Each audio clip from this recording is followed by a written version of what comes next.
Welcome to the video toolkit on how to influence decision-making processes about health. It is often very difficult for civil society organizations, community groups, and key populations to make sure our voices are heard by governments, funding partners, and other stakeholders in the health response. We sometimes face information barriers, yet we are interested in being a part of processes that affect our lives. This toolkit is designed to help you meaningfully and effectively participate in decision-making about health and to hold leaders accountable for those decisions. You will be able to use this toolkit to help you influence a wide range of health decisions. You can use it to influence your community leaders, keeping it local, or you can use it to engage in national processes such as the development of national strategic plans, Global Fund concept notes, or PEPFAR country operational plans. You can even use this toolkit to influence regional or international decision-making, such as African Union roadmaps or UN political declarations. This toolkit is divided into 5 parts or modules. Module 1. How to hold a successful consultation. Module 2. How to publish an outcome document. Module 3. How to advocate for your priorities. Module 4. How to measure your impact. Module 5. How to use your results for change. Okay, let's get started. Module 1. How to hold a successful consultation. No consultation will be successful without adequate and careful planning. To get ready, it is useful to ask ourselves the 5 W's. Why, what, who, when, and where. Why? This should be the first step. Carefully contemplate the objective of your consultation. Why are you having this consultation? What process are you trying to influence? Maybe you're trying to bring about changes to laws or policies, or perhaps you're trying to impact government budgets or donor investment. Think carefully. What? What kind of consultation will you have? Is it a small meeting with just a few people or a much larger workshop? What format is best for your objective? If it's a large meeting, you may want to have smaller group gatherings for certain groups beforehand, so all participants can be adequately prepared. Who? Having the right people in the room is key to your consultation being a success. Are you having a consultation on the health of young people? Then it will be important to make sure youth are the main participants. When? Consider the time of year, month, and day when it will be most useful to hold your consultation. Having it before other important meetings can ensure that you feed into upcoming events and processes. Having it afterwards can allow for an analysis of other events. Where? Consider the country, city, and local space of your consultation. Sometimes having your consultation in a central and accessible city makes it easier for more people to join. But it also means that they can easily be called away. Having your consultation in a more remote location can ensure that you have participants' undivided time and attention. Now, before you finish, go back to why and consider whether all your answers really do allow you to achieve your objective. Never lose sight of your objective. Module 2. How to publish an outcome document. While you're planning your consultation, you will have in mind you will need to publish an outcome document. There's a saying which goes, if you didn't write it down, it didn't happen. Grab some paper and some colored markers and get ready to brainstorm. Blue. Consider the objective of your outcome document. What purpose does your document serve? Who is your target audience? Is it for the government, a donor, or community group? Think carefully about who will read it, as this will guide your tone and format. Purple. Think about the data, statistics, and information that must be in the outcome document. How long should it be? What level of detail is required? We recommend making your outcome document as brief and concise as possible. This way, more people will read it. Red. What do you think the outcome document should contain? We recommend a document that has a short, numbered list of priorities. These priorities should be as precise as possible, even highlighting specific populations and geographic locations. This makes it more likely for you to get some of what you want if you cannot have it all. It also makes it easier to measure your impact later on. Green. Think outside of the box.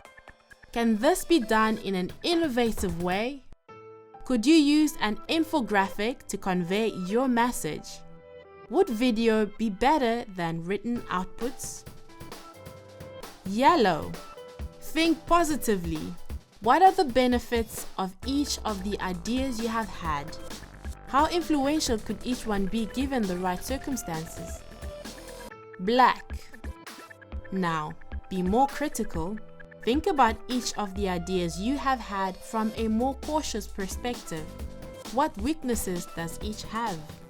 Go over your brainstorm again and assess which of your ideas best fits with your objectives and your other criteria. Once you have made your decision, go through the 6 colors again to be sure you're making the correct decision. Module 3. How to advocate for your priorities. An important part of effective advocacy is action planning. Either at the end of your consultation or in another follow-up meeting, agree on the next steps to be taken. Set the advocacy agenda. Agree on a SMART plan with timeframes and responsibilities. Make sure it is simple and doable. Avoid plans that are costly and time-consuming. Part of your action plan should be to take your outcome document along with you everywhere you go as an advocacy tool. You may want to turn it into a priority charter or a fact sheet. Talk it, share it, and believe in your outcome document. Just keep flashing it. It is important to mobilize other civil society organizations and community groups. Share your vision with other players. Then, identify team leaders to champion the cause. Identify those who can influence from the inside, while others convince from the outside.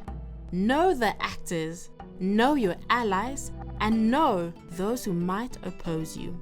Then, identify opportunities where you can share your outcome documents and talk about your issues and priorities. Have your act together when provided with the space. Speak with one unified voice, using your outcome document as evidence. If things seem to not be moving and you're feeling stuck, request for technical assistance to support your engagement. There are supporters out there. Find them and engage them. Module 4. How to measure your impact.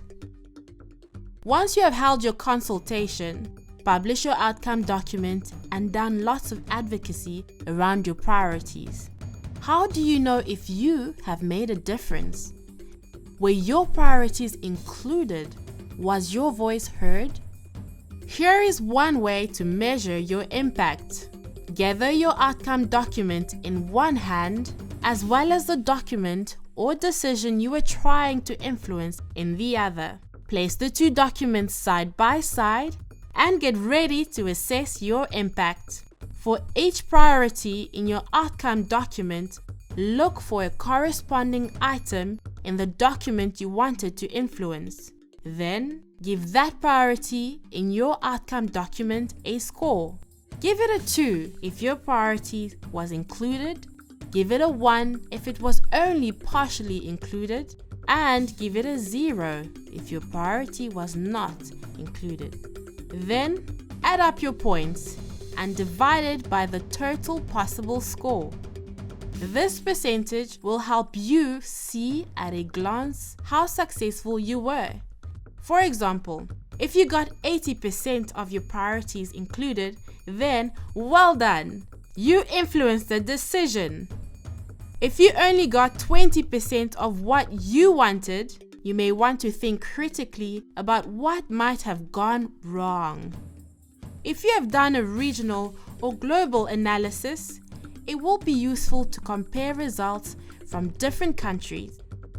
If it is a national level assessment, look at what kind of priorities were more likely to get included than others, analyzing your impact on specific areas. Module 5.